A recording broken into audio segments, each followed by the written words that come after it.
একজন মরে তো চারজন দাঁড়িয়ে যায়, একজন মরে তো 10 জন দাঁড়িয়ে যায়।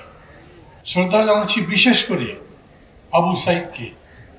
রংপুরের তার আত্মদান আপনারা সবাই দেখেছেন। সারা পৃথিবী অবাক হয়ে গেছে যখন আফ্রিকাতে জেনজির আন্দোলন চলে, জেনারেশন জেড এর আন্দোলন চলে, তখন সবাই মনে করতেন কি অদ্ভুত আন্দোলন চলছে ওখানে। কিন্তু বাংলাদেশে যখন ওই জেনজির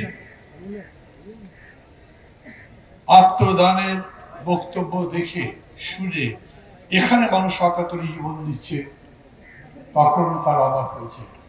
আপনারা জানেন শেষ পর্যন্ত শেখ হাসিনা ক্ষমতা ছাড়তে চাননি। উনি বিমান বাহিনী প্রধানকে, সামরিক বাহিনী প্রধানকে বলেছিলেন গুলি চালিয়ে যেতে নির্বিচারে, যত লোক মনে মনে উনি ক্ষমতায় থাকতে চান। তখন তারা জবাব দিয়েছিলেন, ম্যাডাম এটা আর সম্ভব হবে না। একজন মরে তো 4 জন দাঁড়িয়ে যায়, একজন মরে তো 10 জন দাঁড়িয়ে যায়।